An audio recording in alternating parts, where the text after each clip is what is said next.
Hey guys, welcome back to my channel if you guys are new here. Hi, my name is Sydney. I film beauty videos all about my favorite cruelty-free products. Today's video is one that I'm really excited to film because it is inspired by Jessica Braun. If you guys don't know who she is, I will link her channel down below. I would highly recommend checking her out. She does beauty as well as lifestyle videos. But I just love her personality, so I watch every single one of them pretty much.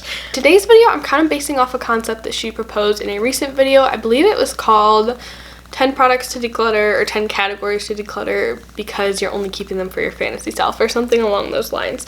But she kind of introduced this idea of a fantasy self to me as someone who you think you are in your head or you think you'll be someday. But she just basically described that as what a fantasy self is. She grabbed it off a blog, but I can't find the blog or where the definition was. But she kind of just introduced this topic and she's like, I'm holding on to all this stuff that I think I'll use someday because that's my fantasy self talking, not my actual self. So I thought it would be fun today to share 10 products that I bought / if I got them in like a subscription box or as a gift, I kept for my fantasy self. I'm not sure if I'm actually going to declutter any of these because I'm still kind of hoarding my makeup. I'm trying to get better about it, but there was a time when if I got something in like a BoxyCharm or as a gift, even if I didn't think I was going to use it and love on it, I would still keep it and I would still hoard it. And I'm still kind of in that phase. I'm slowly inching my way out, but I thought it would be fun to share some makeup products that I bought / keep for my fantasy self, why I bought them, why I hold on to them. So let's just hop into the products. So the first product that I wanted to mention is one that I felt like at the time was not an impulse buy, and I still don't think it was an impulse buy, but I feel like it was definitely a purchase for my fantasy self, specifically that fantasy self that loves to go out on the town on the weekends and does it frequently. And that's the Fenty Beauty Diamond Bomb Glitter Highlighter. This product is so beautiful. I wasn't into it when it launched. Everyone was losing their minds. I'm like, I don't want a glittery highlighter. I'm not buying that. And then I went into a Sephora several months after it had launched and I swatched it and I was like, oh my goodness, this is gorgeous. If you guys have never swatched this product, it kind of just looks like a baked highlighter. It feels more like a putty, but it is just this beautiful, soft, iridescent, like silvery, whitish shimmer. It is gorgeous. It is absolutely stunning. I don't know if you guys are going to be able to tell on camera what it looks like on my hand. Oh, you can kind of see it. They're just very small, kind of glittery, silvery particles. I can't deny that it's a beautiful product. And I did wait a couple months. I really thought through my purchase. I waited for a sale and then I bought this, and I still feel like this product makes me feel luxurious. It makes me feel a little fun. So I don't regret purchasing it, but I definitely bought it for my fantasy self. I only pull this product out really when I'm filming or like I went to a concert over the summer and I busted this out. But on an everyday basis, this is not what I'm reaching for. It's definitely not getting used weekly. It's probably getting used maybe 2 or 3 times a month. So that's something I definitely bought for my fantasy self. Okay, so the next product that I bought for my fantasy self was actually kind of one that came out of left field a little bit, and that is the Magic palette from Juvia's Place. So this is a very pretty palette. It's one that's been raved about really widely on YouTube, on Instagram. Kelly Gooch raves about this palette all the time, and she was definitely the one that influenced me to buy this. But I feel like I bought this a little bit for my fantasy self because the way that this palette is structured doesn't really cater to the way that I do my makeup. I feel like this palette is almost built for like deep, rich, super saturated, smoky eyes, and that's not really what I tend to do. This is kind of the smokiest I like to, okay, no, that's a lie. I've definitely been smokier. But I really like to focus on having something light and brighter on the lid and just kind of concentrate that depth in the outer corner. And then I love to have some mid-tones to throw through my crease.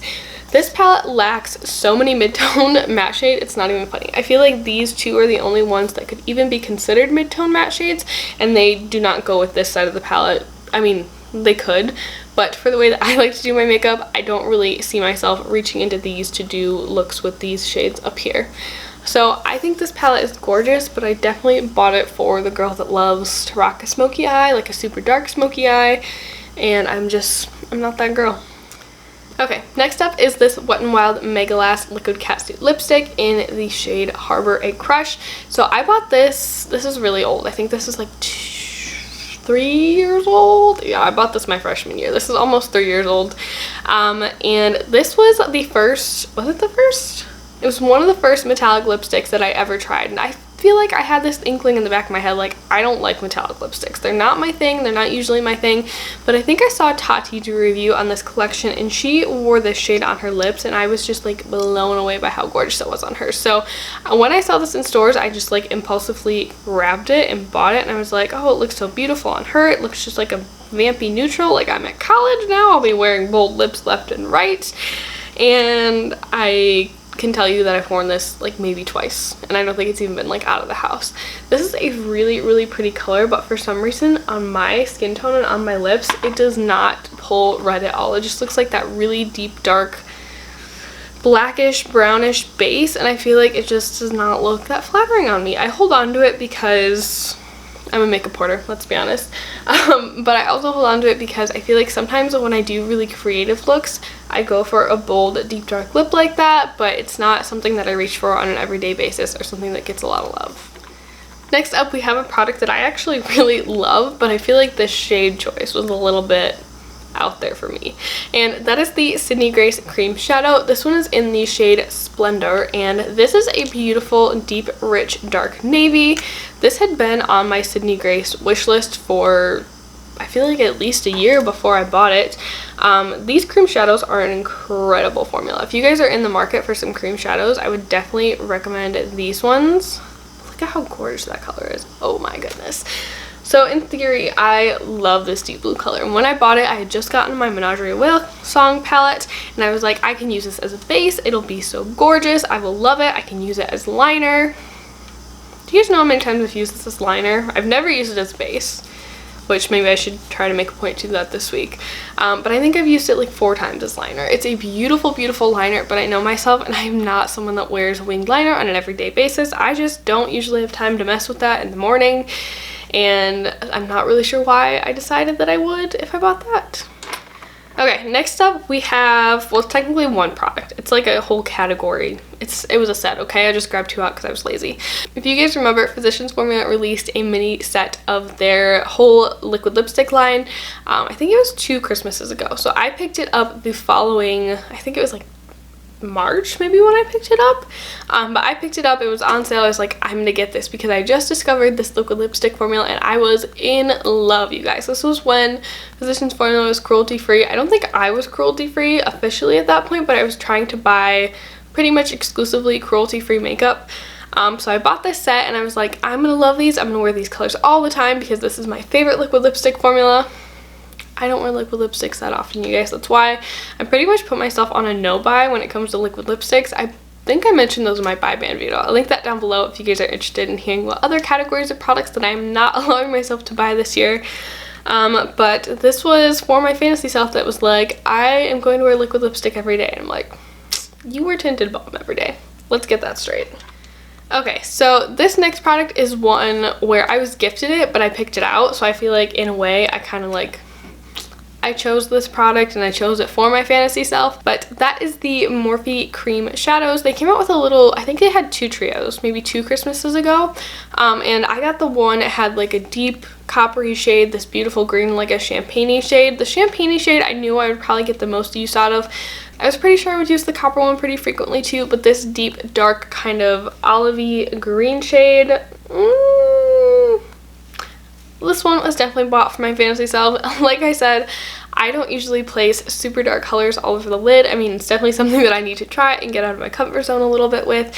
But when I go for a smoky eye and I use a cream shadow, it's usually something much lighter and brighter and even just a little bit more unique than this shade. I think maybe this shade would have a fighting chance in my collection if it had like some kind of gorgeous shift to it, but it's an olive. I mean, I love olives. I think it's a beautiful olive, but it's an olive and it's not something that I reach for on an everyday basis. It's not a technique that I do super often, so that was definitely bought for my fantasy self.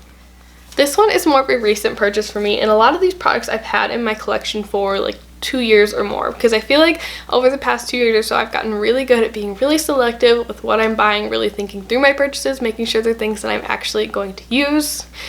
But this product, I got a little sucked in, you guys. I got a little sucked into the tinted moisturizer craze, and that is the ColourPop Pretty Fresh Tinted Moisturizer. I have problematic skin. I've always had problematic skin. I have acne on a pretty regular basis. I have acne scarring always. And I am not really a light coverage product kind of girl. Light coverage to me, or like a no makeup day, is where I take concealer and just spot conceal, but I'm never going in with an all over product that's quite as sheer as this. So I got this product. I was super excited to try it. I put it on. I was like, this isn't a lot of coverage, but I'm like, well, what if I just like spot conceal? And then I felt like I was just applying way more concealer than I was of this product, and I was like, well, is this really working for me? And I feel like I bought this for the version of me that has perfect skin, has no issues to smooth out or cover up, and has no desire to smooth out those issues. I bought this thinking that this would be an awesome, like, rub it in 2 seconds, run out the door, whether I'm going to the grocery store, running late for class, whatever I have going on, but I have yet to use it in that capacity. So this is definitely one that I bought for my fantasy self. Finally, you guys, we have an eyeshadow palette that I'm a little bit afraid of, I'm not gonna lie, and that is the Anastasia Beverly Hills Subculture palette. I love the color story of this palette. I love it so much. It is so up my alley, especially like the past couple of years when I've really gotten into color. These colors just scream my name, but I am afraid of this shadow formula, which is so silly. It really intimidates me, you guys, and I feel like when I bought this, I was not super experienced with color. I definitely was not as experienced with eyeshadow, and I'm like, you know what, this is going to be a really great learning tool. It's going to be a little bit challenging, but I'm going to work through it. It's going to make me, there goes the brush, a better makeup, I don't want to say makeup artist because I don't do makeup on other people most of the time, but it's going to enhance my makeup skills. It's going to be an awesome challenge, and I hardly ever reach into this palette because it just scares me a little bit. I feel like I need to put it in a Shop My Stash pretty soon and start getting some use out of it. These yellows are so pretty for spring, as well as this shade and the gorgeous peachy shade, Roxy. This is one I bought thinking that I was someone else and not myself, because as much as I love eyeshadow, and I think I'm more comfortable now tackling a look that I'm like, oh, I don't really know if I can do that, than I was when I bought this palette. But when it comes to the end of the day, I like shadows that are easy to work with, and this is definitely not one of those palettes for me. So that's gonna wrap this video up. Thank you so much for watching. Leave me a comment down below letting me know like what products you've bought for your fantasy self, or just let me know like what your fantasy self is. What are you in like a perfect world? I would love to know. I think that's such a fun concept to think about, and I think it's an important one to think about too, because I know that I definitely have some items like in my closet, like Jessica talked about. She had some items in her closet, she has some items in her kitchen that she bought for her fantasy self, and they just in reality don't get used. But I hope that you guys enjoyed this video. Thank you so much for watching. If you enjoyed it, don't forget to give it a thumbs up and subscribe, and I'll see you in my next one. Bye!